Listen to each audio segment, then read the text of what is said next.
Tonight, traveller, the lights dim, not by chance. Before you lies a silent image, a clay tablet cracked and sun-baked, resting beneath desert stars that have watched it for 5,000 years without blinking. You were led here by something older than memory. What if the names pressed into that clay were never meant to describe gods descending from the sky, but survivors remembered through myth? What are the odds that fragile tablets, shattered cities, and vanished rivers would still speak to us at all? Less than 1% of all cuneiform texts ever written have survived, yet within them are patterns as precise as orbital mechanics repeating across forgotten epochs. A message preserved, not in light but in mud. Listen closely, observer. Between science and myth, something ancient is still breathing. Stay with me, and let's drift a little deeper. A clay tablet rests beneath a sky that has not changed its habits in 5,000 years, its surface split by fine cracks like dried riverbeds seen from far above the earth. The marks pressed into it a small, deliberate patient made by hands that did not imagine an audience like us only continuity. When I picture it, traveller, I see lamplight touching those wedges, shadows settling into grooves as if the symbols themselves are inhaling. This is how awakenings begin, not with discovery, but with quiet proximity to something that has waited longer than memory knows how to count. I've spent nights alone with instruments humming softly, maps dusted with chalk and age, listening to the sound of data compiling while the world slept. There is a particular silence that arrives around 3 a.m, when even curiosity slows and becomes something heavier, more reflective. In those hours, you stop asking what something means and begin asking why it endured. The Sumerian tablets endure not because they shout truths, but because they accept being unread for centuries without resistance. Endurance itself becomes a form of intelligence. Cuneiform did not emerge from poetry. It emerged from survival. Grain had to be counted. Water had to be measured. Labour had to be remembered when voices failed. Yet once symbols exist, they begin to attract more than numbers. Myth settles into them like sediment layer by layer, until practical marks become vessels for cosmology. Administration becomes theology, without ever changing its handwriting. This is where the Anunnaki first appear, not announced, not explained, simply present like gravity woven into the page. The Sumerians lived in a world that never promised stability. Rivers flooded without warning. Fields turned to dust when the rains failed. Cities rose and vanished within the span of a few generations. Time to them was not a straight road, but a cycle that occasionally shattered.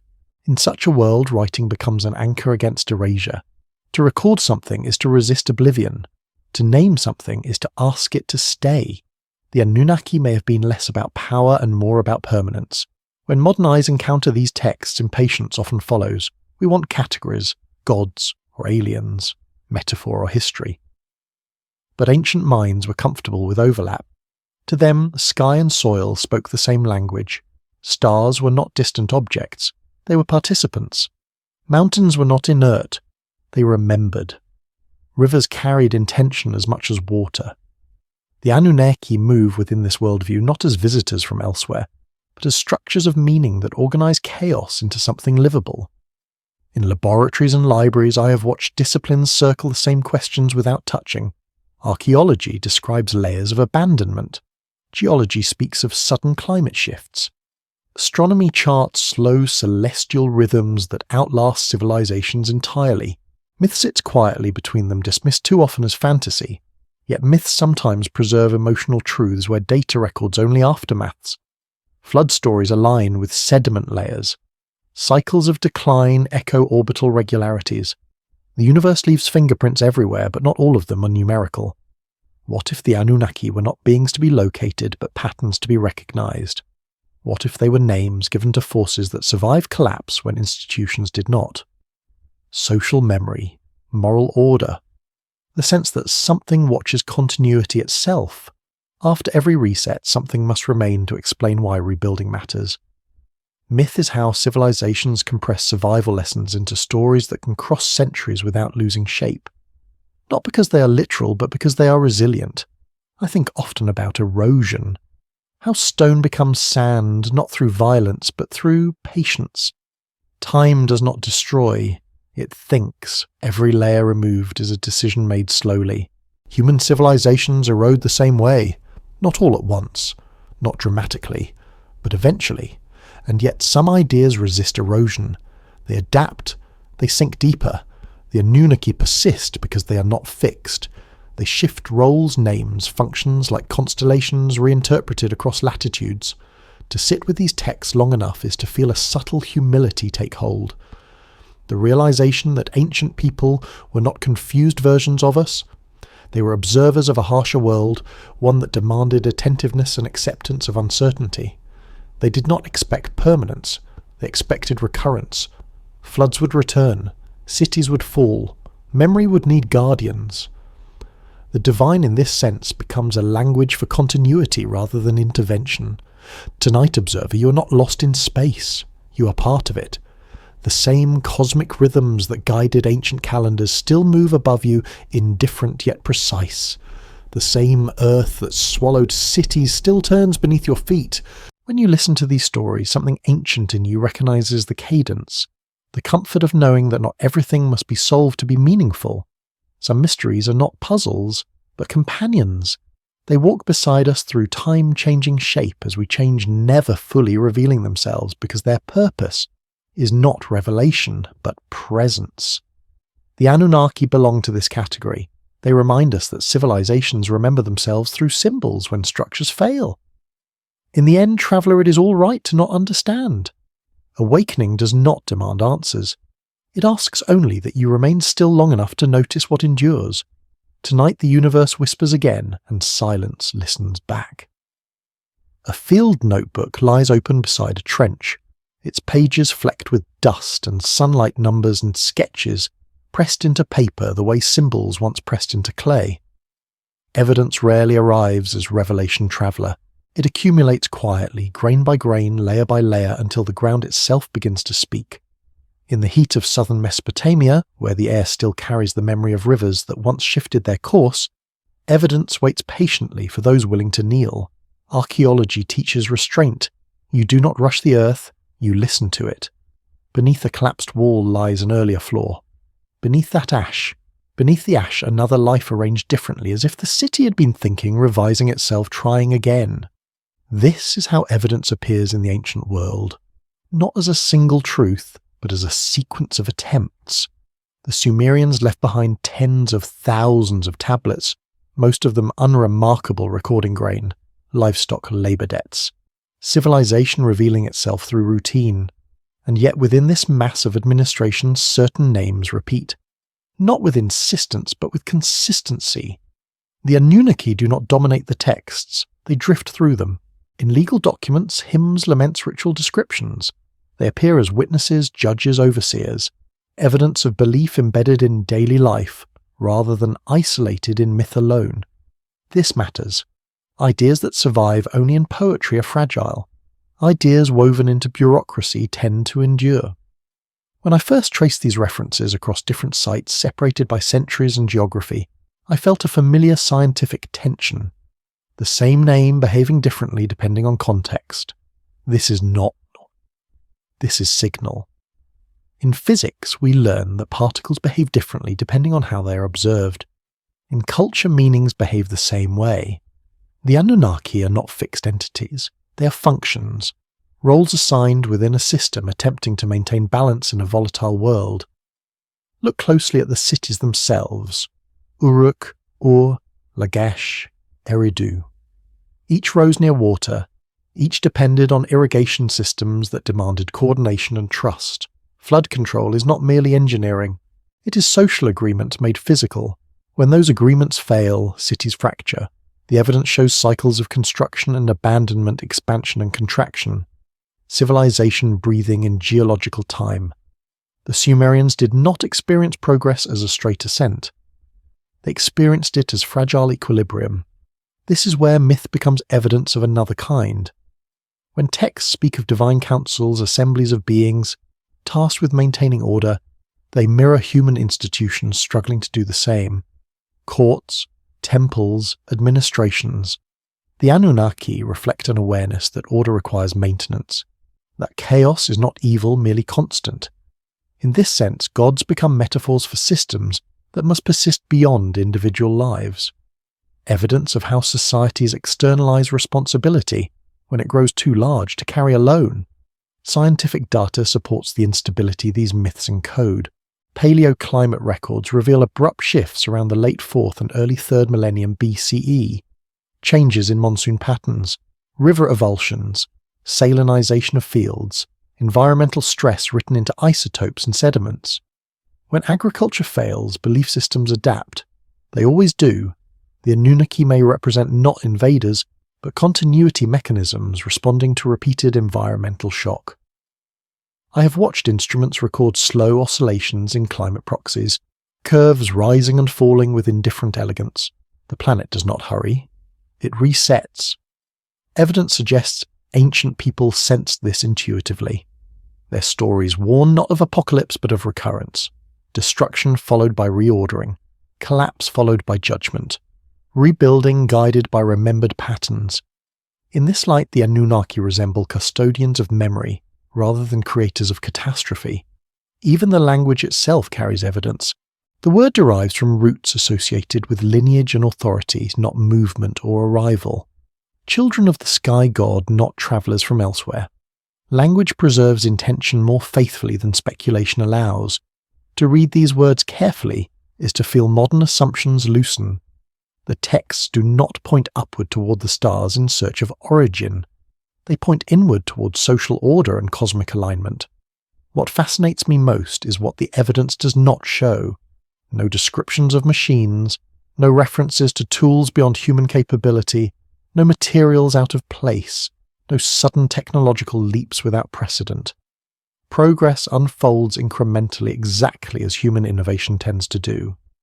The evidence resists sensationalism. It insists on patience, on accepting that complexity does not require external intervention to emerge. And still something lingers, a sense that the Sumerians understood themselves as inheritors rather than originators. Their king lists stretch backward into improbable spans of time. Their myths speak of ages before the current one, evidence of memory extending beyond experience. Whether symbolic or literal matters less than what it reveals psychologically. A culture aware that it stands on the ruins of something earlier tends to build differently, more cautiously, more reverently. In quiet moments I imagined scribes copying older tablets, whose meaning they only partially understood, preserving them anyway. Evidence of humility, of respect for the unknown. They did not erase what confused them, they transmitted it. This alone challenges modern impulses to simplify. Sometimes the most scientific act is preservation without interpretation. As night settles and the ground cools, evidence becomes harder to distinguish from silence. Data ends. Instruments sleep. What remains is pattern. Not proof, but alignment. Archaeology, geology, and myth converging not on certainty but on coherence. A picture forming that feels stable without being complete. In the end, traveller evidence does not close mysteries. It opens them gently. It tells us where to stand, not what to conclude. Some truths reveal themselves only when we stop demanding clarity. Tonight the universe whispers again, and the evidence listens in return. A thin line cuts through the data like a fault hidden beneath a calm landscape barely visible, until pressure reveals it. Anomalies are never loud observer. They do not announce themselves with certainty. They appear as quiet irregularities, small deviations that refuse to align, like a star drifting against the expected flow of the night sky. I have learned to trust these moments not because they promise answers, but because they signal that something deeper is moving beneath the surface of understanding. In the Sumerian record, the Anunnaki behave like such an anomaly. They fit, and yet they do not. They occupy the texts without anchoring themselves to a single definition. At times they are judges in the underworld passing sentence with measured authority. Elsewhere they are guardians of thresholds, watching boundaries rather than crossing them. Their presence is consistent, but their identity remains diffuse. In scientific terms, this suggests not an entity but a function, a role that persists even as its expression changes. Anomalies are often dismissed as errors by those seeking clean narratives. But in physics, It is the anomaly that bends theory toward truth.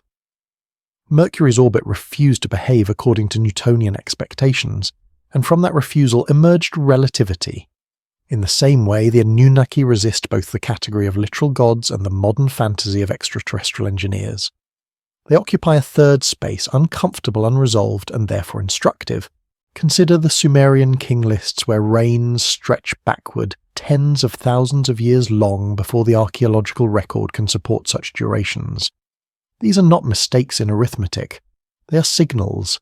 Exaggeration here functions as a marker not of time measured but of time remembered.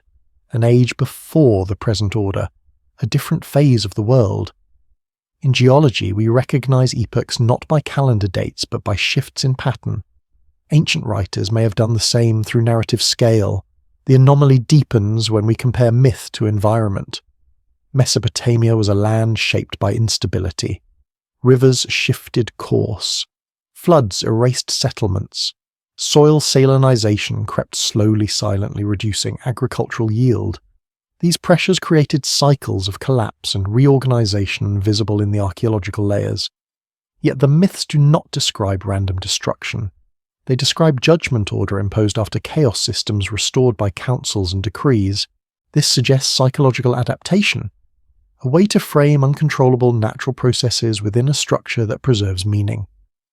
I remember nights spent calibrating instruments, watching graphs trace gentle curves, interrupted by sudden spikes, radiation bursts, seismic tremors, unexpected fluctuations in otherwise predictable systems. The universe speaks in this language often. Most of the time it hums. Occasionally it clears its throat. Anomalies remind us that our models are provisional, that reality does not owe us consistency. The Anunnaki may function as narrative anomalies designed to carry memory across resets. When cities fall and writing retreat, stories compress. Complexity becomes symbolism. Functions replace forms. What cannot be preserved materially survives conceptually. In this sense, the Anunnaki are not survivors of a lost world in the physical sense, but in the informational sense. Patterns of authority judgment and cosmic alignment that outlive specific institutions. This interpretation does not diminish their mystery, it deepens it. Because it suggests intention without agency, continuity without presence. Something that endures because it adapts to new context rather than insisting on fixed identity. In evolutionary biology, traits that survive are rarely the strongest. They are the most flexible. Myths evolve the same way. Modern attempts to literalize these anomalies reveal more about contemporary longing than ancient belief. We live in an age that mistrusts subtlety. We want origins that arrive dramatically from the sky, bearing technology and certainty. But ancient people lived closer to collapse. They understood that knowledge often arrives fragmented, incomplete, encoded in ritual and repetition. They did not require clarity to maintain coherence. The anomaly persists when we examine what the texts omit. There is no fascination with origin planets, no obsession with machinery, no technical vocabulary that suggests misunderstood science. Instead, there is ritual language, moral causality, cosmic hierarchy. These are tools of meaning-making, not engineering. The anomaly, then, is not that these texts describe aliens. It is that we keep trying to make them do so. Anomalies invite humility. They remind us that not everything unexplained is evidence of the extraordinary. Sometimes it is evidence of complexity exceeding our categories. In cosmology, dark matter remains unseen, not because it is exotic, but because it interacts differently. We infer its presence through effect, not observation. The Anunnaki may be similar, inferred through their influence on narrative structure rather than direct description. When I sit quietly with these thoughts, listening to the low sound of wind against the building, I feel a familiar peace. The acceptance that uncertainty is not a flaw in understanding, but its natural state. Science advances not by erasing mystery, but by refining its boundaries. Myth does the same through story rather than equation. Perhaps the greatest anomaly is that these ancient texts still trouble us, that names pressed into clay continue to provoke debate millennia later. This persistence suggests resonance. Something in the human mind recognizes unfinished business, not a secret waiting to be uncovered, but a question designed to endure. The Anunnaki remind us that civilizations remember themselves imperfectly, that memory survives through metaphor when material continuity fails, that after every collapse something intangible carries forward waiting for new forms to inhabit. This is not superstition, it is resilience expressed symbolically. As the night deepens, anomalies soften, sharp edges blur into pattern. The universe does not resolve every irregularity, it absorbs them. Over time, what once disturbed becomes texture. The Anunnaki settle into this texture, neither solved nor dismissed, simply present. In the end, traveller anomalies are invitations, not challenges. They ask us to slow down, to observe without forcing conclusions. Some mysteries are not obstacles to knowledge, but companions along its path. Tonight the universe whispers again, and the anomaly remains quietly, exactly where it belongs. A ruined wall stands alone at the edge of an abandoned tell, its bricks softened by centuries of wind, its shadow stretching farther than its structure ever did. Silence gathers here, not as emptiness, but as residue. The kind that remains after voices have stopped asking questions. I have learned, a traveller, that silence is not the absence of information. It is information that has learned patience. In the archaeological record, silence is everywhere. Long gaps between layers. Cities that vanish without explanation. Centuries where writing thins and then disappears entirely. No proclamations of collapse.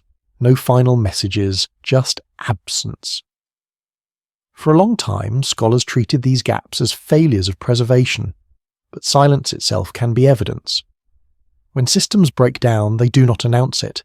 They simply stop speaking. The Sumerians understood this intuitively. Their texts do not promise permanence. They mourn cities as if mourning people composing laments for places swallowed by time. Silence follows these laments like night after dusk, and yet certain names persist through the quiet.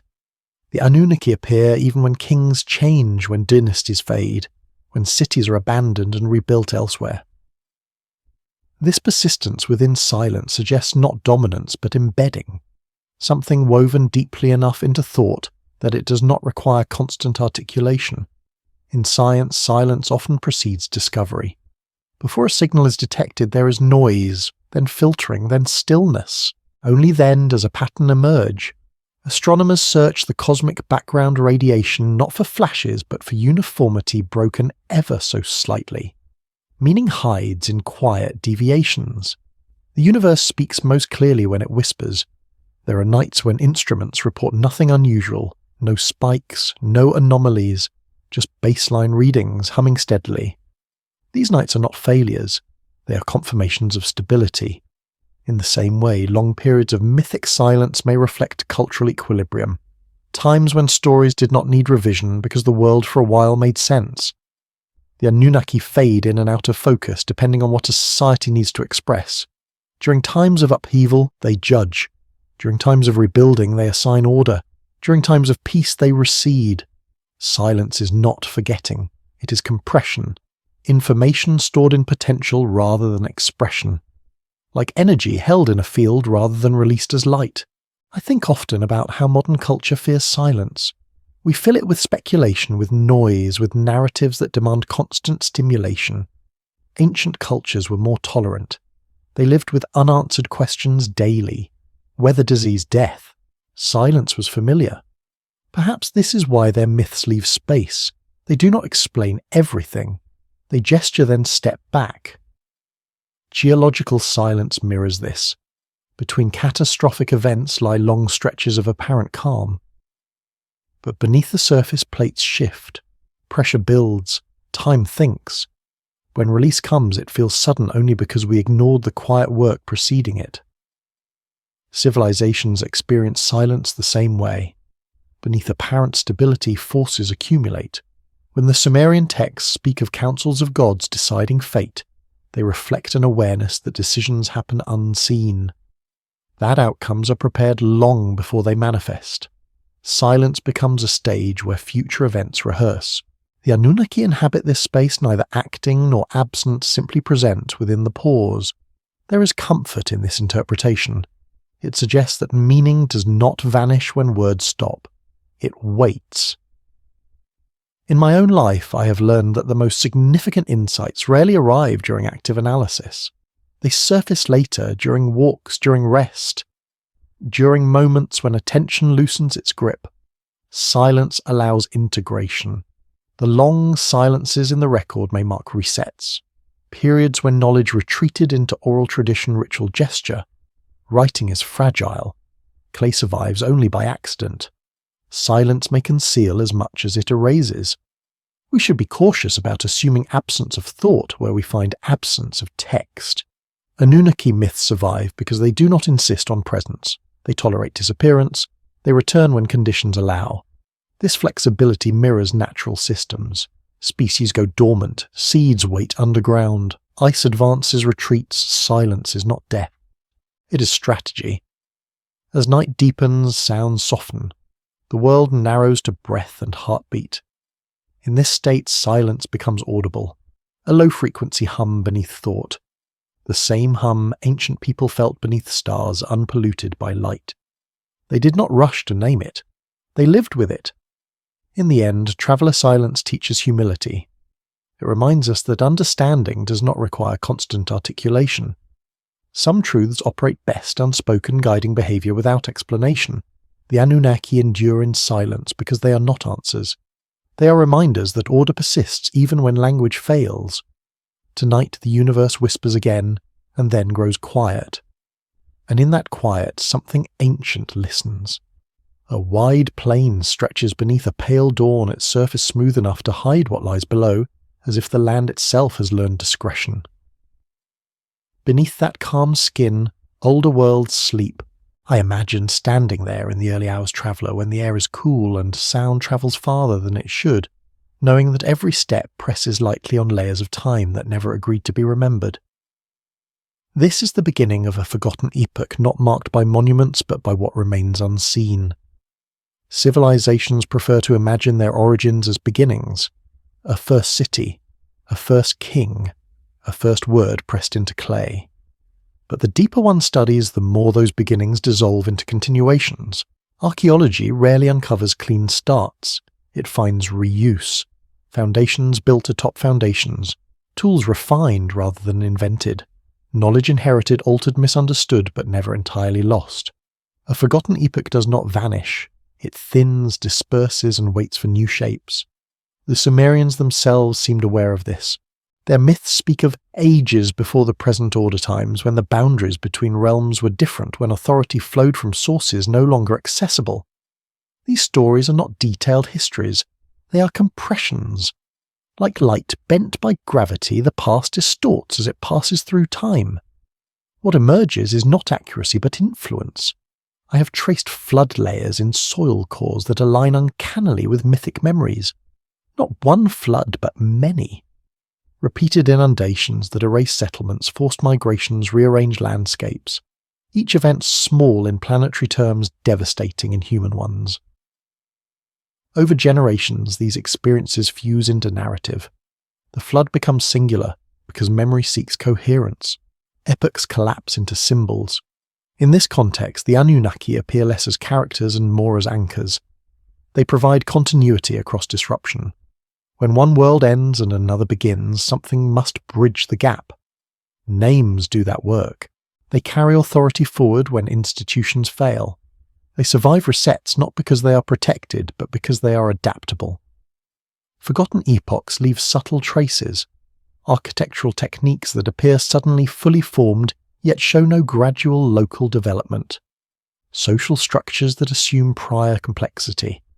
Legal systems that presuppose long-standing norms. These are not proofs of lost super-civilizations. They are evidence of inheritance under pressure. When survival is at stake, innovation accelerates by borrowing. Geology tells a similar story. Earth does not evolve smoothly. It stutters. Ice advances, rapidly retreats slowly. Volcanic winters darken skies for years. Magnetic poles wander, then settle. Each shift reorganizes life. Species adapt, migrate, vanish. New equilibriums form. Human societies mirror this rhythm more closely than we like to admit. I think often of erosion as a kind of editing. What remains after time passes is not random. It is what could withstand repetition. The Anunnaki endure because they are not bound to a single form. They function as containers for memory flexible enough to absorb new meanings while preserving old ones. Forgotten epochs need such containers. Modern fascination with lost worlds often seeks spectacle. Advanced technology, global empires, dramatic annihilation. But the reality of forgotten epochs is quieter. Knowledge degrades, skills narrow, networks shrink, complexity retreats to cause. Survival favours what is portable. Stories, rituals, symbols. These travel when buildings cannot. The Sumerians inherited a world already shaped by countless such processes. They did not invent civilization from nothing. They reorganized it under new constraints. Their writing system, while revolutionary, drew on earlier symbolic traditions. Their agriculture refined techniques practiced for millennia. Their cosmology encoded lessons learned through long exposure to instability. When myths speak of divine beings establishing order after chaos, they echo a lived reality. After every environmental shock, social systems must be rebuilt. Authority must be reasserted. Cooperation must be renegotiated. The Anunnaki in this light represent the memory of governance itself. The idea that order is not natural, it is maintained. I recall evenings spent examining satellite imagery of ancient river channels, pale scars across modern deserts, ghost rivers, pathways that once sustained cities now erased from surface view. Forgotten epochs leave such signatures. They hide in plain sight, visible only when one knows how to look. Myths perform the same function culturally. They preserve outlines where detail is gone. There is humility in recognizing that our own epoch is not exempt. We too assume continuity. We too record obsessively believing storage equals permanence. But memory is selective. Future interpreters will compress us as well. They will remember patterns, not particulars. They will name forces rather than individuals. The Anunnaki survive because they are already compressed, already abstracted. They require no maintenance. They resurface whenever societies confront questions larger than immediate experience. Why order exists, why suffering repeats, why rebuilding matters. Forgotten epochs need such questions preserved more than answers. As night approaches, shadows lengthen across the plain. The land grows indistinct. Boundaries soften. This is how epochs fade. Not abruptly, but gently, until what remains feels eternal, simply because it endured. Silence follows not as erasure, but as rest. In the end, Traveller, a forgotten epoch is not a failure of memory. It is memory adapting to loss. What cannot be carried forward is released. What matters finds new forms. Some mysteries are not meant to be recovered. They are meant to persist unresolved, shaping those who encounter their echoes. Tonight the universe whispers again, carrying fragments from worlds that learned how to survive by letting go. Horizon lies washed clean after rain, the air smelling faintly of stone and salt as if the land has just exhaled. Reset is rarely dramatic in the moment, traveller. It does not arrive with ceremony. It happens quietly when systems reach limits and release becomes the only form of balance left. I have stood in places where an old surface gives way to a new one, where soil changes colour abruptly, and felt the calm that follows disruption.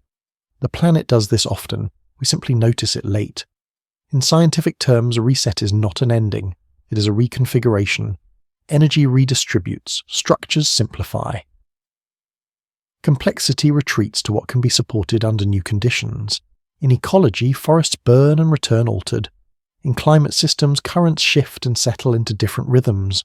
In human societies, institutions collapse, leaving behind habits, stories and tools that can survive without scaffolding. Reset is nature conserving momentum while discarding excess. The archaeological record of Mesopotamia is punctuated by such moments. Periods of dense occupation followed by thinning abandonment, then reoccupation under different assumptions. The same ground used differently. The same rivers harnessed with revised expectations.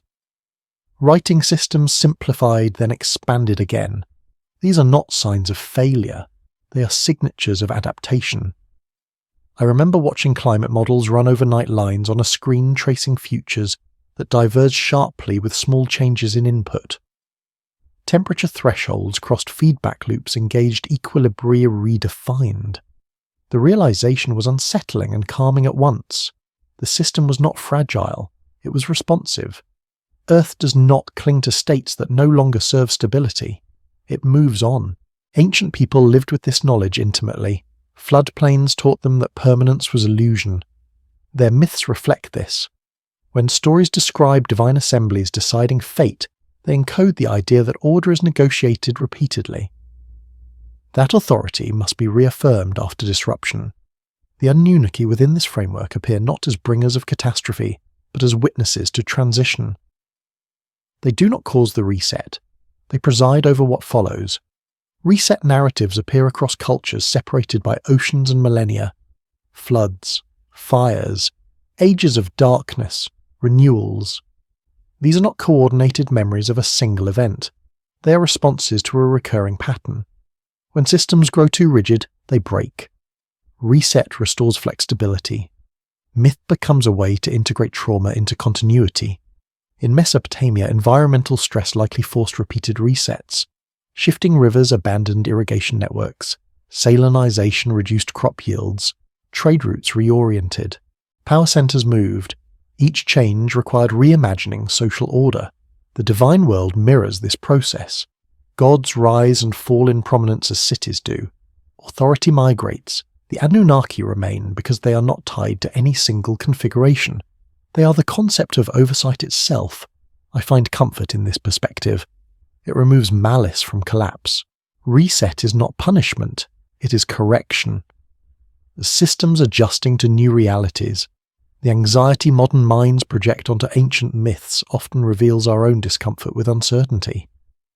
We fear resets because we have built identities around continuity. Ancient societies built identities around resilience. Consider writing. During periods of contraction, literacy narrows.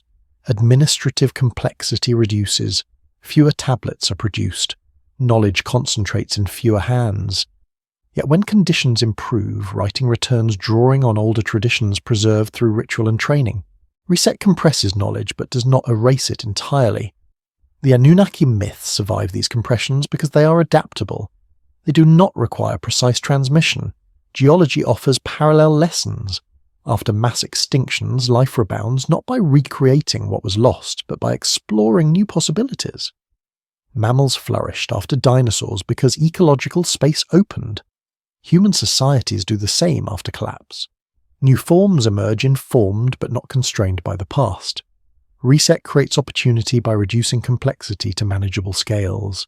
There is a tendency to romanticize lost golden ages, to imagine advanced civilizations erased by cataclysm.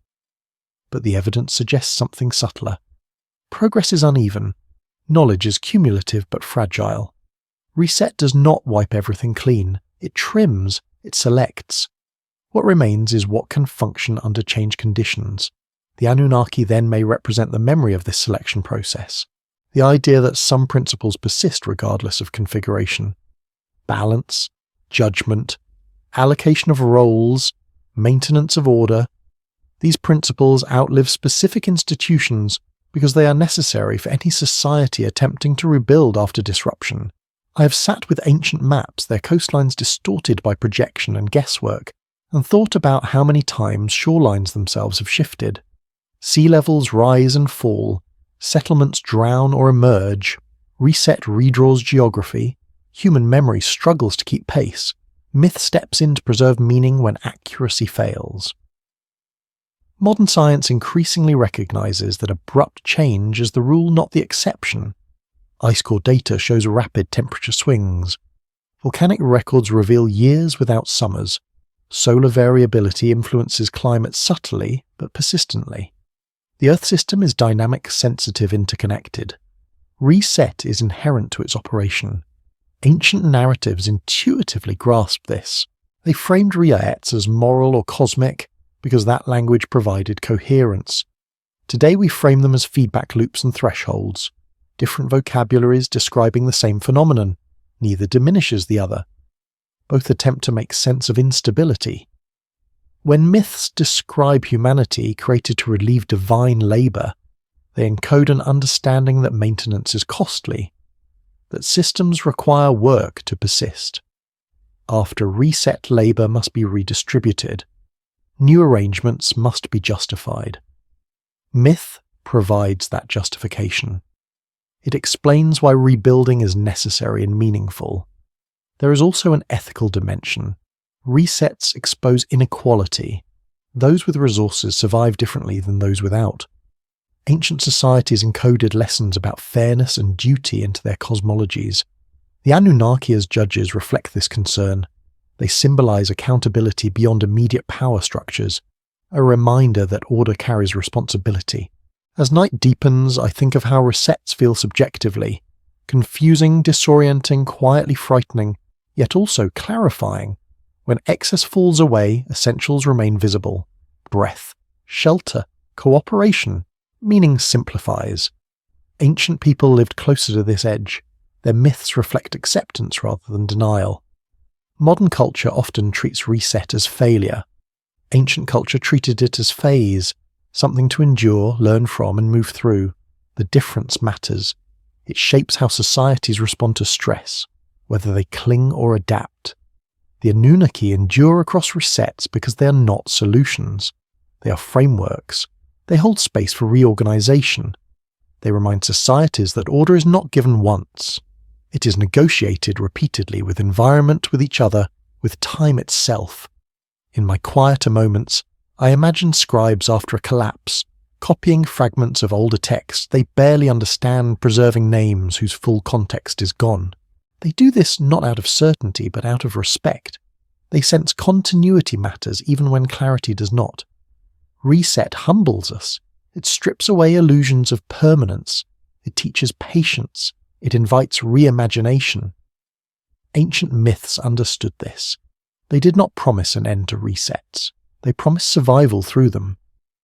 In the end, Traveller Reset is not something to fear. It is something to recognize, a natural process through which systems regain balance. Some mysteries wait, others watch. Tonight the universe whispers again, and the world quietly prepares to begin once more. A sound lingers long after its source has vanished, folding back on itself, softened by distance, reshaped by the spaces it travels through. An echo is never identical to the original voice traveller. It is altered by stone, by air, by time, and yet it carries enough resemblance to be recognised. Civilizations leave echoes like this, not as intact messages, but as resonances that pass through generations, subtly changing form while preserving direction. In the ancient world, nothing survived intact for long. Cities fell, languages shifted, rivers moved, but patterns endured. Social structures reappeared in altered guises. Rituals resurfaced with new names. Authority reorganized itself using familiar shapes. This is how echoes behave. They do not replicate. They re-emerge. The Anunnaki exist within this space of echo rather than origin. Their presence in later Mesopotamian texts feels less like invention and more like recollection. Not memory in the personal sense, but cultural memory carried forward unconsciously. When later cultures adapted Sumerian ideas, they did not erase them. They reframed them. The Anunnaki did not disappear when Sumer declined. They transformed, merging into broader divine hierarchies, absorbed into new theological architectures. Echo works this way in physics as well. A wave reflects off surfaces, loses energy, changes frequency, but persists until it dissipates completely. Cultural ideas follow similar laws. The further they travel from their source, the more abstract they become. Specifics fade, functions remain. This is why ancient myths often feel strangely familiar across cultures that never met. They are not copies. They are echoes shaped by shared conditions. I have felt this in archives, reading texts separated by centuries that nonetheless share a cadence, a concern with order, with justice, with forces beyond individual control. The language changes, but the questions persist. What governs the world? Why suffering repeats? How balance is restored after disruption? These questions echo because they are never fully resolved. Echo is also how trauma travels. Floods remembered long after waters recede. Famine shaping rituals generations later. collapse influencing architecture long after rebuilding. Ancient societies encoded these experiences into stories, warnings disguised as cosmology. The Anunnaki as judges and overseers may echo collective memory of accountability after disaster, a reminder that actions have consequences even when causes are obscure. There is a temptation to treat echoes as distortions inferior to original signals, but without echoes we would lose all sense of depth. Sound reveals space through reflection. Culture reveals time through repetition. The echo does not weaken meaning, it extends it. Consider how later Near Eastern religions absorbed Mesopotamian concepts. Divine councils appear again. Heavenly hierarchies reassert themselves. Cosmic order emerges from chaos. These are not plagiarisms, they are resonances. Each culture encountering similar pressures responds using inherited symbolic tools, reshaping them to fit new contexts. In my own work, I have noticed how certain ideas recur across disciplines. Concepts of equilibrium, of thresholds, of phase transitions, different languages, same structure. Science echoes myth in unexpected ways, not because myth anticipated equations, but because both arise from observing the same universe. The Anunnaki echo not because they were uniquely important, but because they occupied a structural role that kept reappearing. When societies need to explain why order exists despite instability, they reach for similar frameworks. Names change, functions persist, echo softens certainty. Each repetition carries less authority than the original but also less rigidity. This allows adaptation. A rigid idea breaks under stress. A flexible echo bends. The Anunnaki survived precisely because they were not fixed. They could be reinterpreted without losing coherence. I think of oral traditions, how stories change subtly with each telling. Details shift, emphasis moves, but core themes endure. Oral transmission thrives on echo. Written texts freeze versions, but even they are reinterpreted with each reading. Meaning is never static. It reverberates. Modern culture often mistakes novelty for progress. Ancient cultures valued continuity through adaptation. Echo ensured survival of ideas without demanding preservation of form. This difference shapes how myths endure. As night deepens, echoes become more noticeable. Sound travels differently. The world feels larger. The same is true of a memory. In quiet moments, influences surface that daily noise conceals. Ancient echoes reach us most clearly when we slow down. The Anunnaki echo through time not as voices shouting answers, but as low-frequency hums beneath cultural narratives. They remind us that human attempts to understand the cosmos follow recognizable patterns. We seek guardians. We imagine overseers. We externalize balance because it feels larger than us. There is humility in recognizing ourselves within these echoes. It dissolves the illusion of uniqueness without diminishing significance. We are part of a long reverberation shaped by forces that preceded us and will outlast us. Echo also teaches restraint. It warns against forcing interpretations. A reflected sound cannot be pinned to its source precisely. It reveals presence without precision. Myth operates the same way. It signals something meaningful without specifying mechanism. In the scientific search for cosmic signals, researchers listened for repeating patterns. Pulsars, background radiation, gravitational waves, echoes of the early universe. These signals do not tell stories, they suggest conditions. They hint at origins without revealing them fully. Culture listens similarly attuned to resonances rather than declarations. The Anunnaki occupy this resonant space. They are neither evidence nor fantasy. They are memory waves travelling through time shaped by successive landscapes. They persist because they are useful, not because they are factual in a modern sense. As I sit quietly listening to the subtle sounds of night, I feel connected to those ancient listeners who gazed at stars without knowing distances yet sensed patterns. They too listened for echoes, in wind, in water, in story. In the end, traveller echoes do not demand interpretation. They invite recognition. They ask us to notice continuity without insisting on origin. Some mysteries wait, others repeat. Tonight the universe whispers again, and the echo carries it forward gently, endlessly. A constellation drifts slowly across the sky, its shape unchanged, even as the earth turns beneath it, the same arrangement seen by countless eyes across thousands of years. Pattern reveals itself this way, traveller not through force but through repetition. It does not announce meaning, it allows meaning to accumulate. When I think of pattern, I think of nights spent tracing data until fatigue softened my focus enough for relationships to appear. Pattern is what emerges when attention relaxes. The ancient world lived inside patterns more visibly than we do. Seasons governed survival. River cycles dictated prosperity or famine.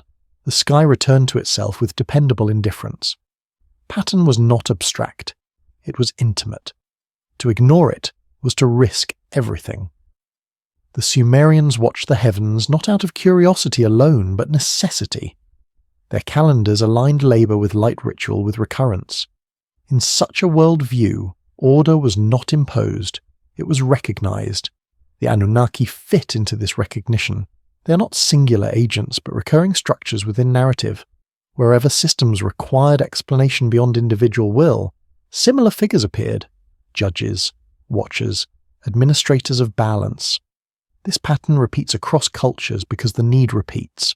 Societies require frameworks to stabilize meaning when variables exceed comprehension. In mathematics, pattern recognition precedes theory. We notice regularity before we describe it. Ancient people did the same, though their language was symbolic rather than formal. Myth functioned as early pattern notation encoding relationships between forces without requiring explicit mechanisms.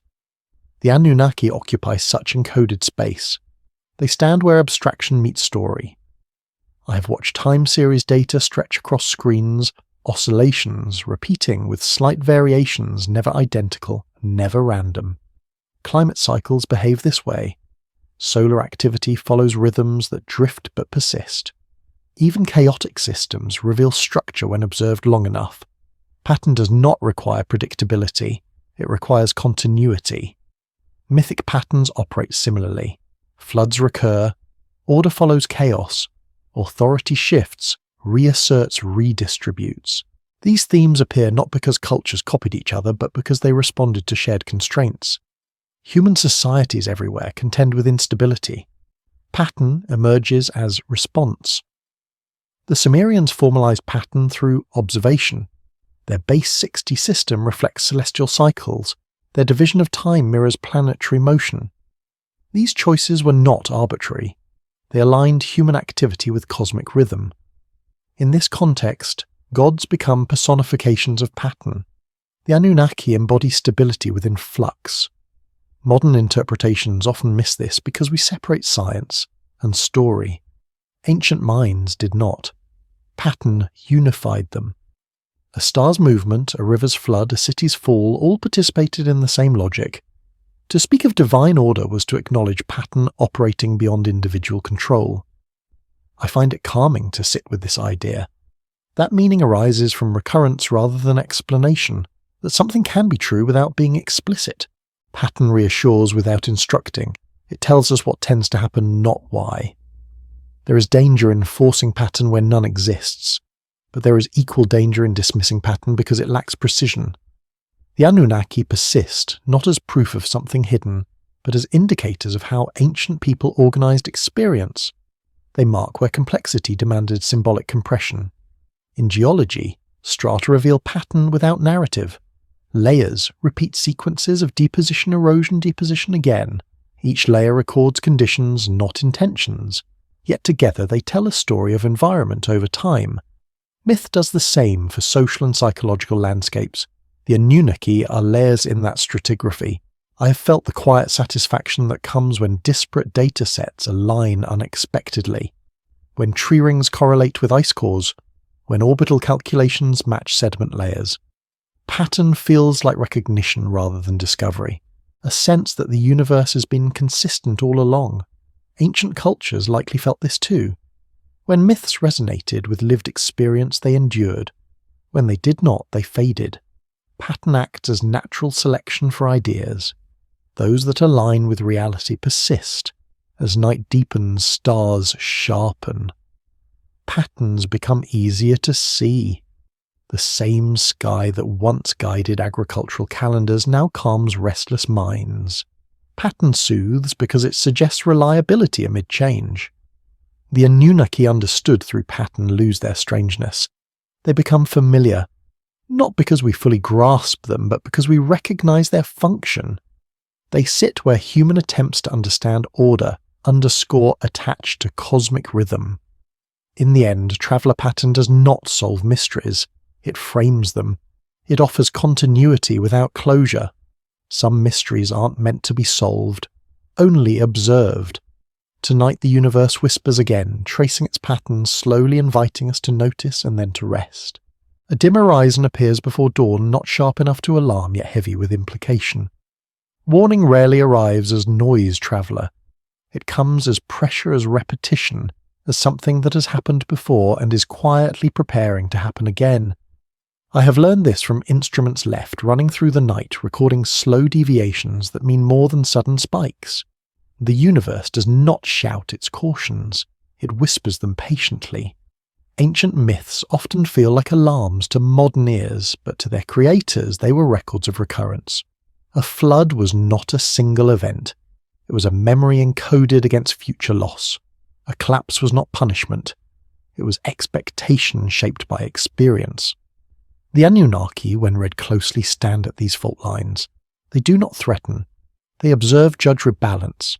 They appear when limits are crossed not out of cruelty, but out of inevitability. In my own work, warnings are statistical before they are physical. Temperature anomalies precede ice loss. Orbital drift precedes instability. In complex systems, failure announces itself long before collapse, if one is willing to watch patiently. Ancient societies watched the same way, though their instruments were stars and rivers rather than sensors and screens. Their conclusions were expressed through story. The Sumerians lived in a landscape that punished complacency. The rivers that sustained them could also erase them. Too much rain, too little control, and fields vanished beneath silt. Their myths reflect this duality. Creation and destruction share a source. Order requires maintenance. Neglect invites reset. The Anunnaki emerge precisely where maintenance fails. This is not prophecy. It is pattern recognition extended into narrative form. When population grew too dense, when noise overwhelmed stillness, when boundaries dissolved, the system responded. In myth, response takes shape as divine intervention. In science, it manifests as feedback loops. The language differs. The behavior does not. I have spent nights reviewing collapse models, watching lines converge toward inevitability. The unsettling part is not how dramatic the outcome looks, but how calm the lead-up appears. Systems resist change until they cannot. Ancient people sensed this too. Their warnings were not screams of panic. They were stories told slowly, repeatedly, until children knew them by heart. The Anunnaki judge not individuals, but states of imbalance.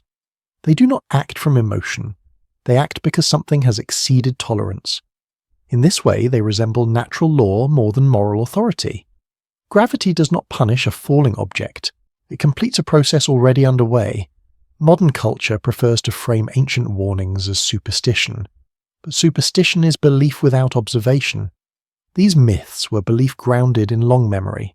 When cities fell, when drought followed abundance, when silence replaced celebration, people remembered. They embedded memory in narrative so it would survive generations.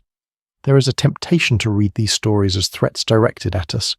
That temptation misunderstands them. Warnings are not aimed. They are available. They exist whether or not we listen. The Anunnaki are not watching us specifically.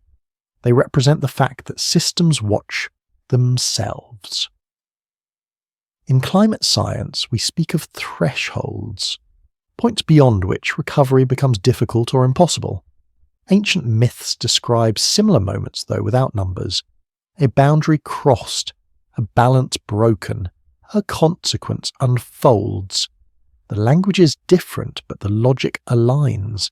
I find comfort in recognizing this continuity. It suggests we are not uniquely blind nor uniquely doomed. Others have faced instability and survived by learning when to yield.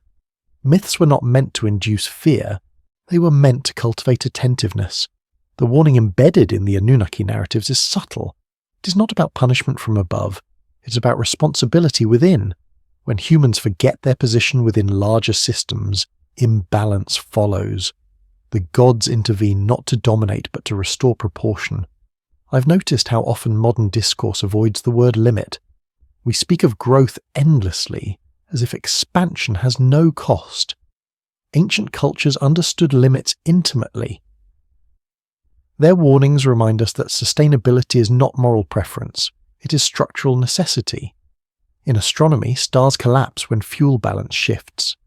In ecosystems, extinction follows overshoot. In societies, complexity can outpace cohesion. These are not failures of character. They are properties of systems under strain. Myth gave these processes faces and names. The Anunnaki endure because the warning they carry remains relevant, not as threat but as reminder. That balance is dynamic. That order requires care. That silence has value. That not everything can grow indefinitely. At night, when instruments hum quietly and data streams settle into gentle curves, I think of ancient scribes pressing wedges into clay. They were doing the same work, recording patterns, leaving warnings without urgency, trusting future minds to recognize relevance when the time came. The sky tonight is calm. No catastrophe looms visibly. That is when warnings matter most. Not during crisis, but during stability. When there is still time to adjust to listen to slow. In the end, traveller warnings are gifts. They arrive wrapped in repetition in myth, in quiet symbols that wait patiently. It is all right to not understand them fully. Some mysteries wait, others watch. Tonight the universe whispers again, reminding us gently that balance is not guaranteed, but it is still possible. Above the quiet surface of the earth, the sky opens without effort, a depth so vast it seems less like space and more like memory. When I look upward, traveller, I do not feel watched. I feel recorded. Light arriving at the eye has already travelled for years, centuries, sometimes millennia. The sky is not a ceiling. It is an archive storing events long finished, offering them again without judgment. In ancient Mesopotamia, the sky was not distant. It pressed close to daily life. Every clear night was an instruction manual written in motion. Stars rose and set with patient regularity. Planets wandered against fixed backgrounds. Eclipses arrived with terrifying precision. The heavens did not feel random. They felt deliberate, patterned, alive with consequence. I imagine a Sumerian observer standing on a flat rooftop clay tablet cooling beside him, breath slowing as familiar constellations return to their assigned places. No telescope, no equations, only repetition, only trust built over generations. The sky was reliable, and reliability invites meaning.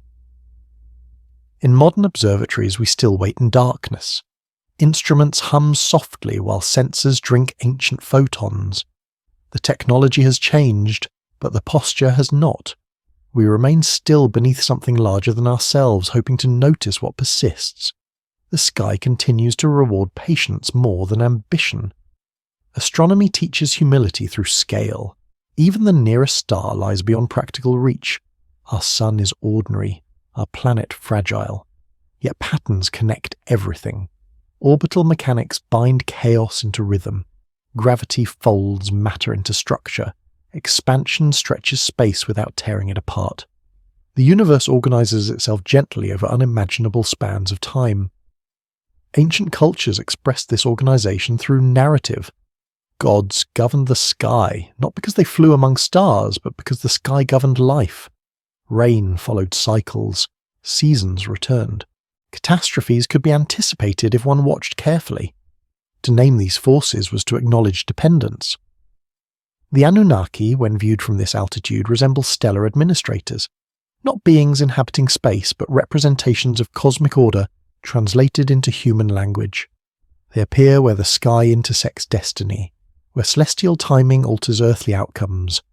I have studied sky maps etched into software overlays of radiation and motion, invisible spectra translated into colour. Each dataset reveals structure-layered top structure. The universe is not smooth, it is textured. Filaments of galaxies stretch like frozen lightning across voids. Patterns repeat at scales too large for intuition. Ancient people sensed this repetition without seeing its full extent. They felt that the sky was not empty, that it carried intention or at least consequence. Their myths placed authority above not to dominate humanity, but to contextualize it. The sky reminded them they were not central. Night skies today appear quieter, dulled by artificial light. Yet beyond that glow the same motions continue. Planets trace paths unchanged by centuries of belief. Stars burn, collapse, seed new systems. The sky is indifferent to interpretation, yet endlessly available for it. I find peace in this indifference. It means the universe does not require our certainty. It does not demand belief. It proceeds regardless, offering patterns to those willing to observe without urgency. The sky does not punish misunderstanding. It simply remains. In Sumerian cosmology, heaven and earth were separated deliberately, order imposed on chaos. The sky became structured, space-assigned, guardians regulated pathways. This mirrors modern cosmology more than we often admit. We speak of inflation of symmetry, breaking of forces, differentiating as the universe cooled. Different language, similar intuition. The Anunnaki belong to this moment of differentiation. They occupy the boundary between undifferentiated chaos and structured cosmos. They are not stars. They are the idea that the sky operates under rules. When I track satellites crossing the night, brief artificial stars gliding through ancient constellations, I feel a strange continuity. We have placed ourselves into the sky, but only temporarily. Our machines pass. The stars remain. The hierarchy is unchanged. The sky teaches patience. Nothing important happens quickly there. Even explosions measured in unimaginable energy unfold over timescales that dwarf human urgency. Supernova seed galaxies slowly. Orbits decay over eons. Change arrives, but it is never rushed. Ancient myths absorbed this pacing. Their stories stretch across ages. Gods wait. Consequences unfold gradually. Warnings repeat quietly. The sky does not act impulsively. Neither do its narratives. There is a misconception that science stripped the sky of mystery. In truth, it multiplied it. Each answer reveals deeper complexity. Dark matter remains unseen. Dark energy accelerates expansion without explanation. The universe is mostly unknown even now. This unknown does not feel threatening when approached gently. It feels spacious, like silence between notes, like sleep between thoughts. The sky invites surrender, not fear. The Anunnaki endure because they point upward without literalism. They remind us that ancient people understood something essential, that life unfolds within larger frameworks we do not control. The sky held those frameworks visibly nightly faithfully. I have watched dawn erase stars one by one, the brightest lingering longest as if reluctant to leave. The transition feels ceremonial. Night hands responsibility back to day. Cycles continue without commentary. The Sumerians named stars and gods to mark these transitions. Naming does not claim ownership. It marks relationship. To name the sky was to accept its authority. Tonight, as the sky turns slowly overhead, nothing demands resolution. No secret waits to be uncovered. The value lies in alignment, in recognizing that we exist within a pattern too large to grasp fully. In the end, Traveller, the sky does not explain the Anunnaki. It contextualizes them. It places them where all myths belong, beneath vastness within rhythm, suspended between knowing and acceptance. You're not lost in space. You are part of it. Tonight the universe whispers again. The earth turns quietly beneath us, Traveller, carrying layers of memory, the way a long, used instrument carries the warmth of hands no longer present. From above it looks calm and complete. Oceans breathing slowly, continents resting in familiar shapes. From within it is restless. Plates drift. Mountains rise and erode. Rivers rewrite their paths without apology. Earth is not a stage. It is an active participant. I learned this first through maps laid open on my desk late at night, dust settling into the folds edges, softened by use. Geological maps are not pictures of places. They are timelines compressed into colour. Every boundary marks an episode. Every fault records motion. Earth speaks in accumulation, not proclamation. Ancient people felt this intimately. Their cities were built from the earth and returned to it repeatedly. Mud brick walls dissolved back into soil. Floods laid new layers over old foundations. A city could vanish without leaving ruins visible to the untrained eye. Earth did not erase, it archived. The Sumerians lived inside this archive. Their myths did not imagine the earth as passive ground. It was alive with consequence. Fields rewarded care. Neglect invited loss. The same soil that sustained abundance could bury memory. When the Anunnaki appear in these stories, they often do so at moments when Earth and human ambition lose alignment. In modern terms, we would call this feedback. Systems responding to stress. The Earth has limits of absorption thresholds beyond which recovery becomes slow or uncertain. Ancient myths describe these limits symbolically. Divine displeasure mirrored environmental response. Not because gods were angry, but because imbalance demanded correction. I have watched satellite data trace desertification coastlines retreating millimetre by millimetre, changes too slow for daily notice but undeniable in aggregate. The Earth does not rush its transformations. It allows patterns to unfold fully before resolution. This patience can feel merciless, but it is consistent. Myth absorbed this consistency. Flood narratives recur because floods recur. Collapse stories repeat because societies repeatedly overextend. The Anunnaki do not cause these events. They signify recognition. They stand where cause becomes consequence, where memory insists on being acknowledged. Earth remembers everything, not sentimentally but materially. Carbon layers preserve atmospheres long gone. Ice cores trap ancient air whispers of climates that no human witnessed. Sediments record storms, droughts, volcanic winters. The planet keeps its own ledger indifferent to interpretation. Ancient scribes pressed memory into clay, knowing Earth would outlast them. Tablets survived fires that consumed cities because heat transformed clay into stone.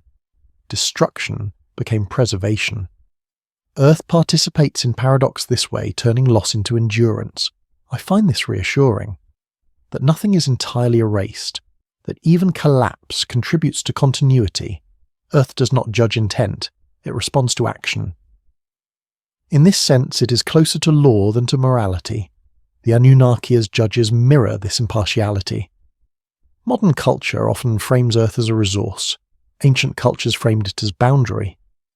One perspective extracts, the other negotiates. Myths emerged from negotiation attempts to live within constraints without formal measurement. The language of gods replaced equations, but the logic aligned. I have walked ruins, half-buried stone, emerging like thought breaking the surface of sleep. Each layer above tells a story of forgetting. Each layer below preserves an earlier certainty. Earth stacks time, patiently allowing return when conditions permit. The Anunnaki inhabit these stacked moments. They are invoked when buried knowledge resurfaces, when consequences rise unexpectedly. They remind societies that Earth does not forget agreements even when humans do. Climate models today echo ancient intuition. Overshoot leads to correction. Stability requires balance. These truths are not new. They are rediscovered each time forgetting reaches a threshold. Earth does not need to warn loudly. Its responses are sufficient. At night, when instruments quiet and the hum of analysis fades, I think of Earth as a breathing body. Not conscious, not intentional, but responsive. Its movements are slow enough to feel eternal. Its changes large enough to feel personal. The Sumerians built ziggurats as bridges between earth and sky, not to escape the planet, but to situate themselves within it. Height did not imply separation. It implied alignment. Earth below, sky above, humanity between. The Anunnaki occupy that middle space symbolically. They manage transitions, enforce boundaries, maintain proportionality. They appear when Earth's patience thins, when accumulation demands acknowledgement. Modern science gives us data, but not always humility. Ancient myth gave humility without data. Both approaches aim at the same reconciliation, how to live on a planet that responds to our presence. I have seen charts where trends flatten briefly before accelerating. False comfort precedes reckoning. Earth allows moments of apparent stability. These moments are not guarantees, they are pauses. Myths encoded this pause as divine deliberation, a warning unspoken, a silence pregnant with outcome. The Anunnaki watching, not intervening yet, waiting for alignment or its absence. Earth's most profound lesson is scale. Human lifetimes barely register. Civilizations appear as thin lines. Yet meaning arises within these lines precisely because they are brief. The fragility of cities does not diminish their significance, it intensifies it. The Sumerians understood impermanence not as despair but as condition. Their stories do not promise permanence, they promise continuity through remembrance. Earth cooperates by preserving fragments enough to speak, never enough to explain fully. I feel this when holding ancient objects, weight without intention, texture without voice. Earth carried this forward silently without preference. We listen now because we choose to. The Anunnaki survive in this listening, not as entities beneath the soil, but as concepts resurfacing when conditions align. They are reminders that Earth and society are entangled, that imbalance echoes across domains. In the end, Traveller Earth does not ask for belief. It asks for attention. Its warnings are subtle, its memory deep. Some mysteries wait, others watch. Tonight the universe whispers again, and the ground beneath you holds steady, patient remembering. A path curves back toward its origin not as a circle closing, but as a spiral widening with each pass. Return is never reversal, traveller. It is recognition shaped by distance. I have felt this many times standing again before data I once thought, complete seeing it differently after years of quiet accumulation. The mind returns the way rivers do, altered by every terrain they have crossed. Ancient civilizations understood return as inevitability, not a failure to progress but a rhythm embedded in existence. Seasons returned, floods returned. Power returned to old places wearing new names. Even collapse returned predictable in its timing if not its form. Return was not feared, it was expected. The Sumerians framed return through myth because myth travels where infrastructure cannot. When cities fell and literacy narrowed, stories returned orally compressed but intact. The Anunnaki reappear in these moments not as nostalgia but as continuity. They are what remains recognizable after transformation.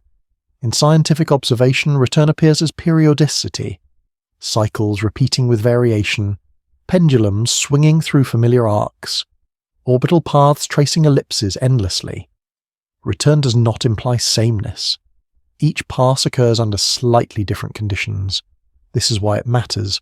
I have watched climate proxies reveal patterns that seem to leave only to reassert themselves centuries later. Drought regimes return, temperature baselines oscillate. The Earth remembers configurations that once worked and drifts back toward them when disturbed. Return is not intention. It is equilibrium seeking itself. Human societies mirror this. After disruption, they often revive older forms. Hierarchies re-emerge, rituals resurface. Governance borrows from remembered frameworks. Innovation builds atop return rather than replacing it. The Anunnaki endure because they occupy that remembered framework adaptable enough to reappear without contradiction. There is comfort in return when it is understood gently. It reassures us that not everything is lost when systems fail, that something carries forward waiting for conditions to allow expression again. Ancient myths offered this comfort without promising stability.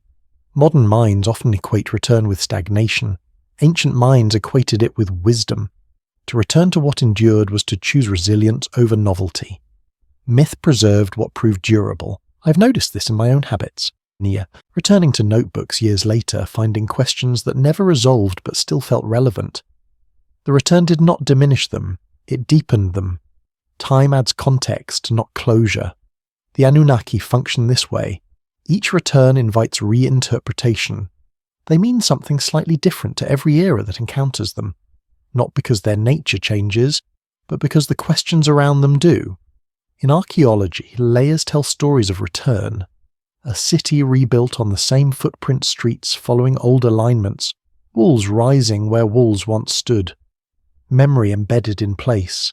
Even when names change, spatial logic persists. The earth facilitates return materially. Foundations guide reconstruction. Rivers encourage settlement along familiar banks. Geography nudges societies toward repetition. Myth translates these nudges into meaning. Return also applies inwardly. Ideas resurface when the mind relaxes. Insights return during rest rather than effort. Sleep itself is a form of return consciousness cycling back. To baseline integrating experience quietly. This is why sleep storytelling resonates with ancient themes. It aligns with the rhythm of return. Attention loosens, defenses lower, memory reorganizes. Stories do not need resolution here, they need cadence. The Anunnaki return in this state not as puzzles, but as presences. They feel familiar because they are structured like memory itself, fragmented, symbolic, persistent. I imagine ancient listeners hearing these names by firelight, recognizing them without demanding explanation. Return does not require understanding. It requires acceptance. Modern scholarship often seeks to finalize interpretations. Ancient culture left space. They allowed stories to return unfinished. This openness ensured survival across change. In cosmology, we speak of the universe returning to itself through symmetry. Conservation laws maintain consistency across transformation. Energy changes form but does not vanish. Return governs even the most abstract systems. The Anunnaki reflect this conservation culturally. They conserve meaning when form dissolves. They reappear where memory needs scaffolding. There is a quiet joy in recognizing return not as limitation but as assurance. That what matters finds a way back. That collapse does not erase significance. That silence precedes re-emergence. As night deepens, the world itself seems to return inward. Sounds soften. Edges blur. The body remembers sleep. The mind follows. In the end, traveller return is not destiny. It is invitation. A chance to encounter familiar patterns with gentler eyes. Some mysteries wait. Others come back when we are ready to receive them. Tonight the universe whispers again, and something ancient returns with it softly without demand. Reflection does not arrive suddenly. It accumulates like fine dust settling over instruments left untouched through the night. It is what remains, after urgency fades after questions have been asked too many times to demand immediate answers. I have learned that reflection is not the opposite of knowledge, but its afterimage. When certainty dissolves, reflection begins to speak. There are moments late in long studies when data stops feeling alive and instead becomes quiet. Screens dim, notes lose their sharpness, and in that stillness something else emerges. Not discovery, not revelation, but orientation. A sense of where one stands in relation to what has been observed. Reflection is positional. It tells you not what a thing is, but where you are in relation to it. Ancient civilizations understood this instinctively. They built spaces not only for action or worship, but for pause. Courtyards where sound softened. Temples aligned not for spectacle, but for shadow and silence. Reflection was architecture made mental, a recognition that meaning requires intervals of non-doing. The Anunnaki enter the story most clearly through reflection. When stripped of later exaggeration, they are not dramatic intruders or saviours. They are structural ideas, frameworks through which ancient people organized uncertainty. Reflection reveals them not as beings who arrive, but as roles that persist. In science, reflection is often delayed. Research moves forward by design. Grants reward momentum. Results demand clarity. Yet it is reflection that prevents error from solidifying into belief. When studies are revisited years later, when assumptions are re-examined under new light, meaning reshapes itself. I have seen this in datasets revisited after decades. Patterns dismissed as noise begin to align. Variables once ignored reveal themselves as central. Reflection allows patience to correct speed. It is science remembering to breathe. Geology offers its own lessons in reflection. Mountains are not built quickly, nor raced violently. They are negotiated away by time grain by grain. Erosion is reflection performed by the planet. Water thinking slowly. Gravity remembering. The Earth does not argue with its past, it revises it. Human memory functions similarly. What cannot be processed immediately is carried forward until conditions allow it to soften. Trauma, wonder, fear, or all of these require reflection to integrate. Without it, they remain sharp and destabilizing. The Sumerians encoded reflection into myth. Their stories do not rush toward resolution. Gods betray, regret, restore, and repeat their errors. Chaos is never fully defeated. Order is always provisional. Reflection allows contradiction to coexist without collapse. Modern culture often resists reflection. Speed is rewarded, certainty is marketed, silence is uncomfortable. Yet reflection asks us to sit with ambiguity long enough for it to become instructive. It does not eliminate uncertainty. It teaches us how to live inside it. In my own work, reflection arrives at night, when instruments power down and rooms return to their natural acoustics. When the hum of machines gives way to a quieter awareness of breathing, of posture, of time passing without annotation. That is when questions lose their sharp edges. The Anunnaki matter in this space, not as answers but as reminders. They remind us that ancient people also lived under vast unknowns, that they too looked up at the sky and felt small, that they chose narrative not to escape reality but to hold it. Reflection reveals that myth and science are not rivals. They are temporal responses to mystery. Science accelerates toward explanation. Myth decelerates toward meaning. Reflection sits between them, allowing each to inform the other without dominance. There is humility in reflection. Data does not flatter.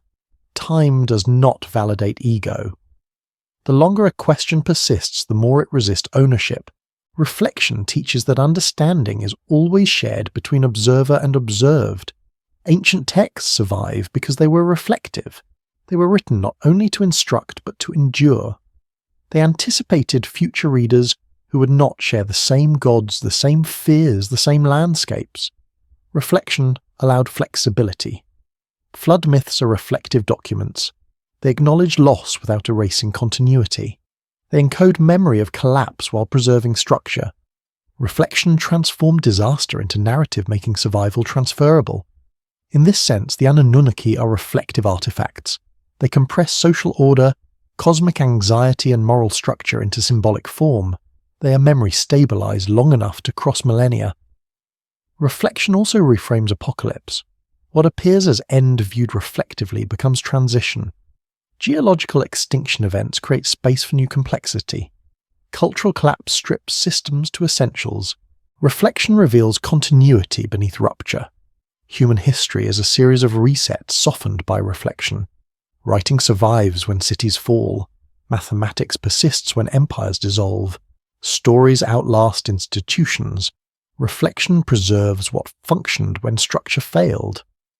The Anunnaki understood reflectively are not warnings of external control. They are mirrors of internal organization. They represent how societies imagine authority, labor, responsibility, and consequence. Reflection teaches that certainty is temporary. Even scientific models evolve. What remains constant is curiosity tempered by humility. Reflection is the discipline of not rushing to closure. This is why reflection belongs near sleep. As consciousness loosens, the mind becomes receptive rather than directive. Reflection does not force understanding. It allows it to approach or retreat without resistance. I imagine ancient scribes pausing between impressions, considering the weight of the next mark. That pause mattered. It shaped what would survive fire, flood, and time. Reflection was embedded in the act of writing itself. Tonight, reflection asks nothing from you, traveller. It does not require belief or agreement, only stillness, to let ideas pass without capture, to allow significance to arrive or not. Reflection is not passivity. It is trust in long processes. It is patience with complexity. It is acceptance that some knowledge matures slowly like sediment under pressure. The universe reflects too. Light carries memory across distance. Radiation whispers of ancient events. Gravity remembers mass long after form dissolves. Reflection is physics with patience. When we study ancient civilizations, honestly, reflection replaces fantasy with respect. The past does not need embellishment. Its achievements stand without exaggeration. Reflection honors that. The Anunnaki endure because they were never meant to be solved, they were meant to be carried.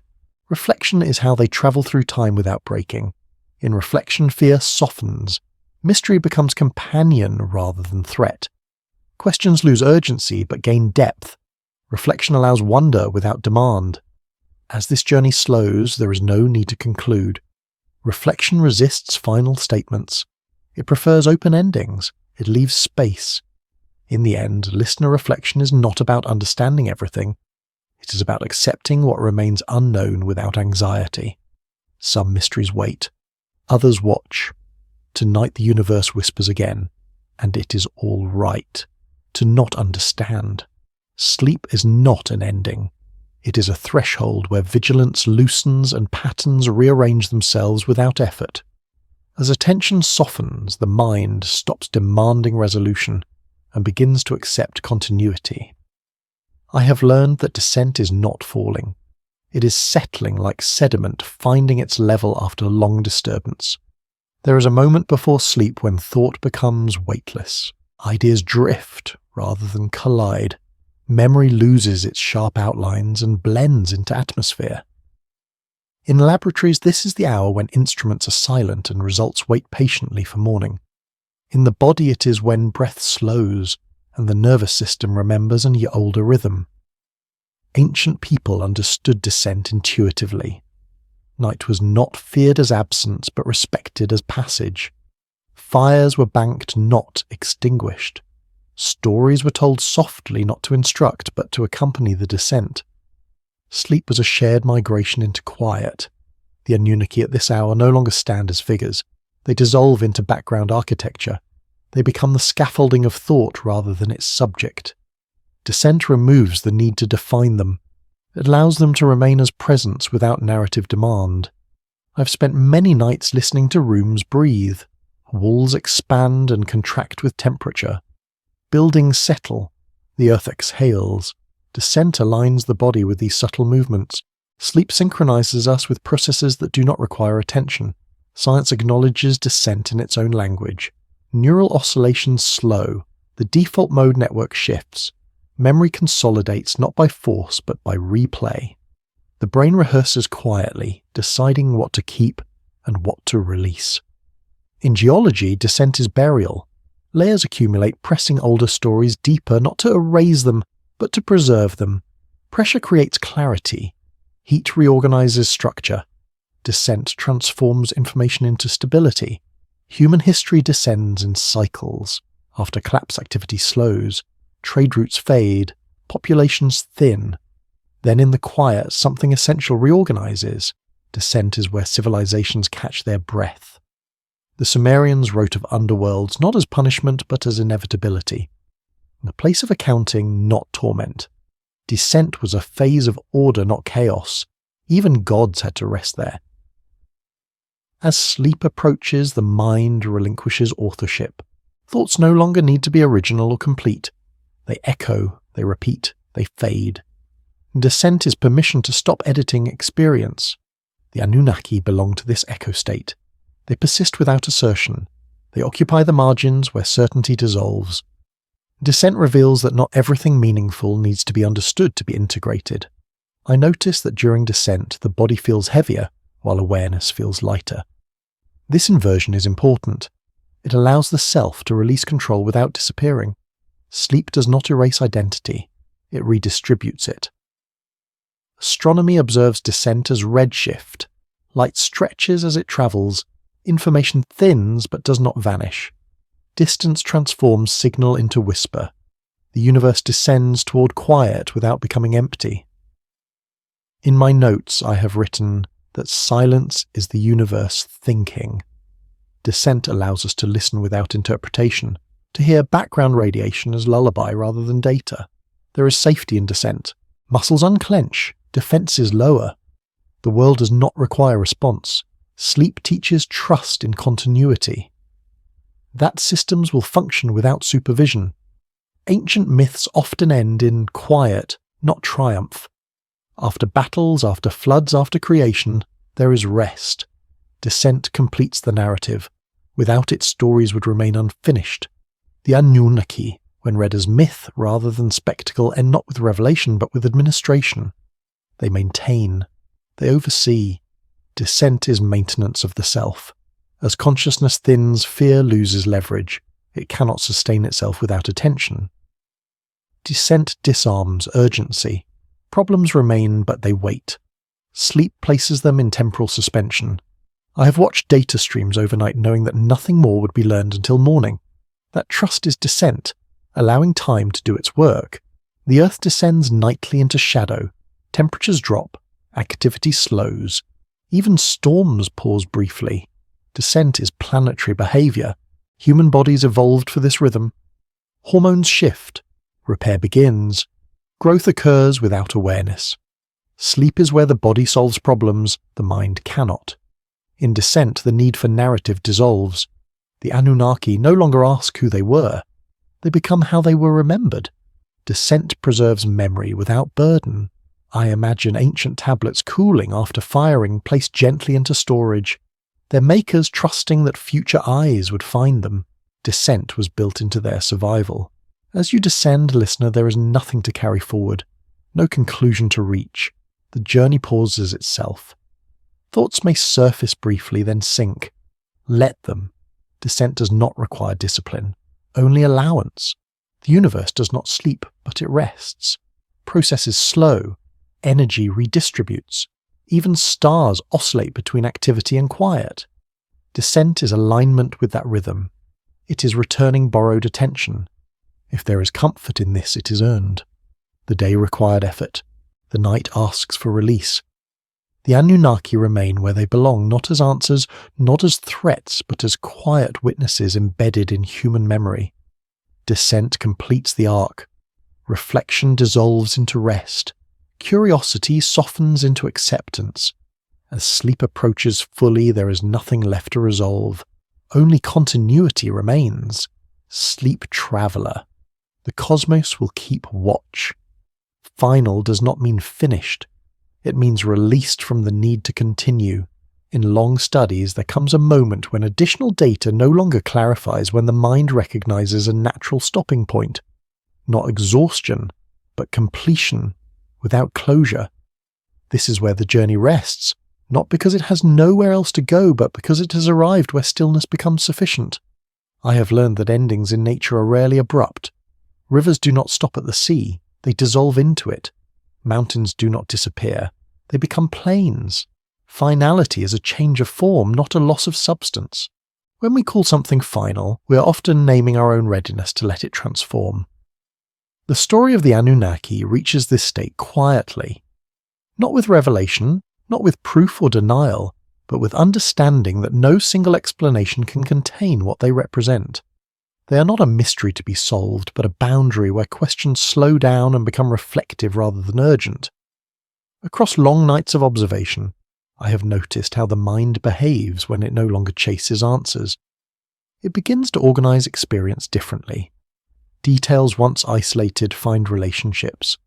Noise becomes texture. Silence gains depth. The final phase of inquiry feels less like thinking and more like listening. Ancient civilizations respected this phase. Their texts rarely conclude with certainty. They end with genealogies, lists, rituals, or rest. The act of recording was not to dominate meaning, but to place it somewhere safe before stepping away. Finality was a handoff to time. The Anunnaki were handed off in this way, pressed into clay, fired by heat, buried by collapse, uncovered by chance. Their survival was never guaranteed.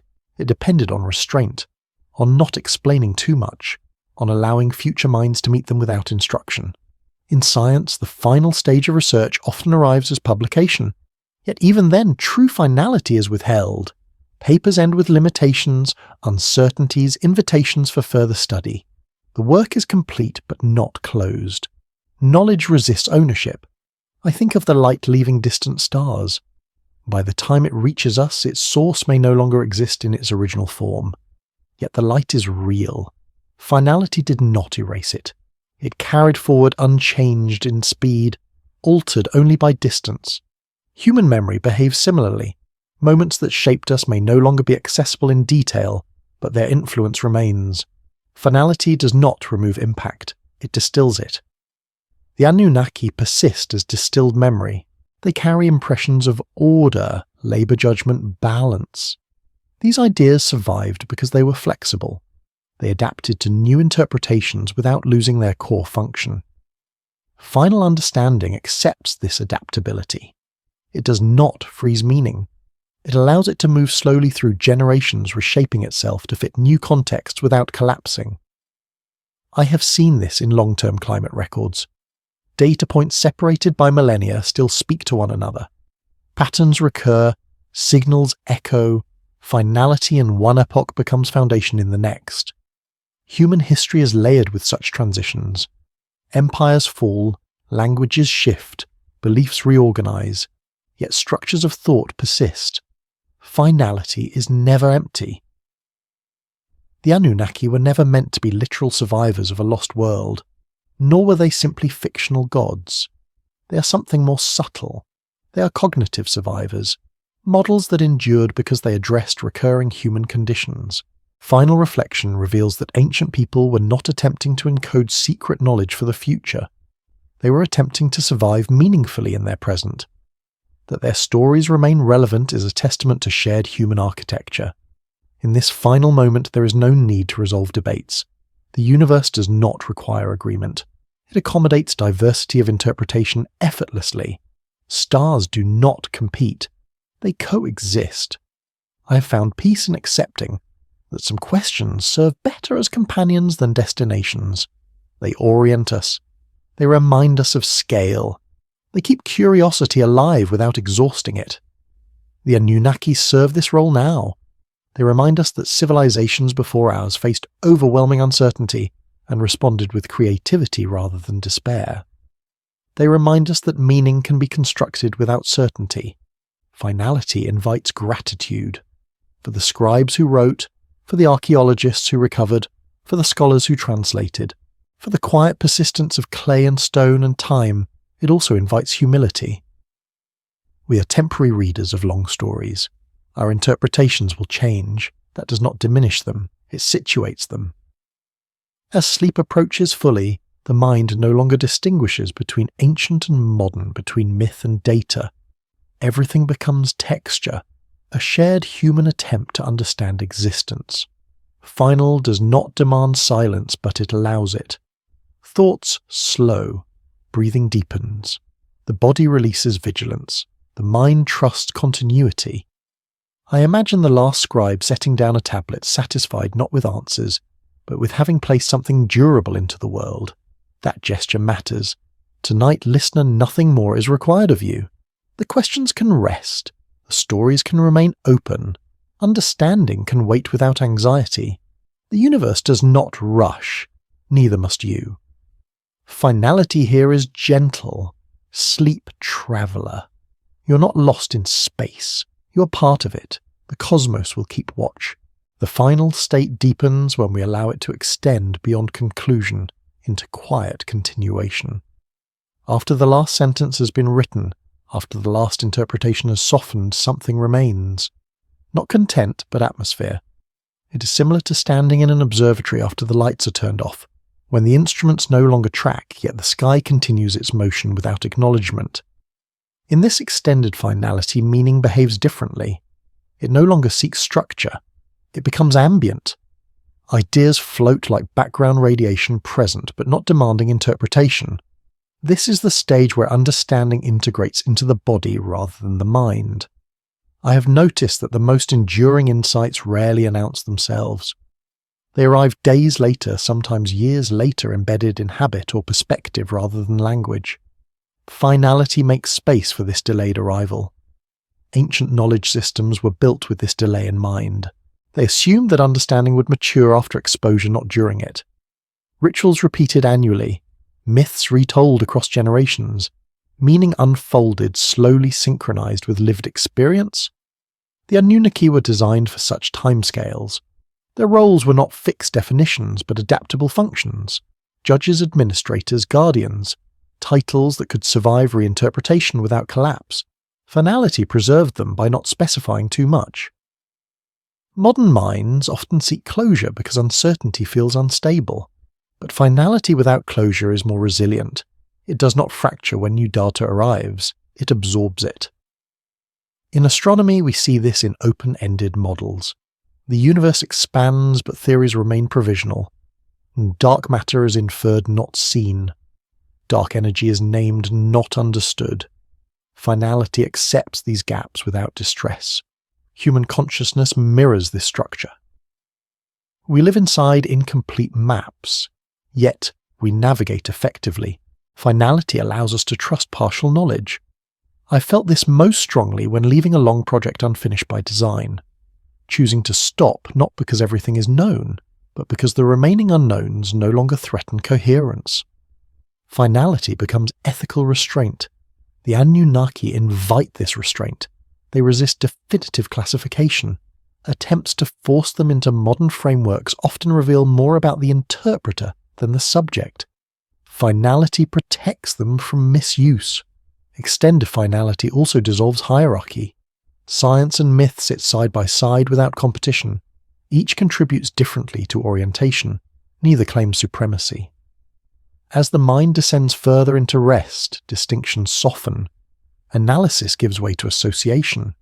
Memory blends with imagination. This is not confusion. It is synthesis without control. In this state, the universe feels less external. Its processes mirror internal rhythms, expansion and contraction, activity and rest. Finality aligns the self with these cycles. I have come to believe that sleep itself is a form of finality rehearsed nightly. Each day concludes not with erasure but with integration. Experiences are sorted, not judged. What matters is kept. What does not is released. Ancient people trusted this process.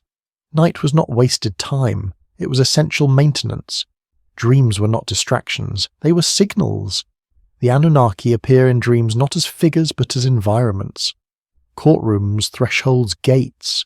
Structures rather than characters. This is how deeply integrated they are. Finality also invites compassion. Toward ancient minds who worked without our tools. Toward modern minds overwhelmed by excess information. Toward ourselves limited but persistent. As this extended final continues, there is nothing left to add conceptually, only to remain present with the quiet that follows completion. The cosmos does not applaud endings. It absorbs them. Stars burn out without ceremony. Galaxies drift without destination. Finality is neutral, not tragic. In that neutrality there is comfort. Nothing is demanded. Nothing is evaluated. Existence continues without commentary. If there is a lesson here, it is gentle. Knowledge is not something to finish. It is something to participate in until rest becomes appropriate. Tonight that rest has arrived. The questions you carried can be set down without loss. They will remain available unchanged when you return. The Anunnaki will still be there. Not waiting, not watching, simply present in the archive of human thought. Finality now becomes silence. And silence is not empty. It is full of processes beyond awareness. Sleep, traveller. It is all right to stop thinking. The universe continues, and so will you. We've reached the edge of tonight's journey, traveller. The lantern grows dim now, and the long corridor of stone and starlight begins to fade back into silence. Together we've moved through ancient words pressed into clay, through ruined cities and vanished rivers, through questions that echo longer than any answer ever could. What remains is not resolution, but quiet understanding. The universe does not hurry to explain itself. The past does not close its doors when we leave. It lingers unfinished, waiting patiently beneath dust, beneath oceans, beneath layers of time, still thinking. The Anunnaki remain there, not as visitors from the stars, not as secrets demanding revelation, but as reflections of a humanity learning how to live beneath an immense sky. There is comfort in this smallness, to know that we are fragile, temporary, and still capable of wonder. that gravity binds us not only to planets but to memory, that entropy carries everything forward, even stories reshaped but not erased. Science measures these processes, but feeling them requires stillness, and tonight stillness is enough. Some truths do not demand answers. They ask only for presence, to sit with the silence after the questions have spoken, to recognize that mystery is not a failure of knowledge, but a condition of being alive in a vast and ancient cosmos. As you drift now toward rest, let the ruins settle back into darkness. Let the tablets return to their shelves of time. The story does not end, it simply waits as it always has for another quiet moment, another curious mind, another night like this. Rest well, observer. Stay gentle with the unknown.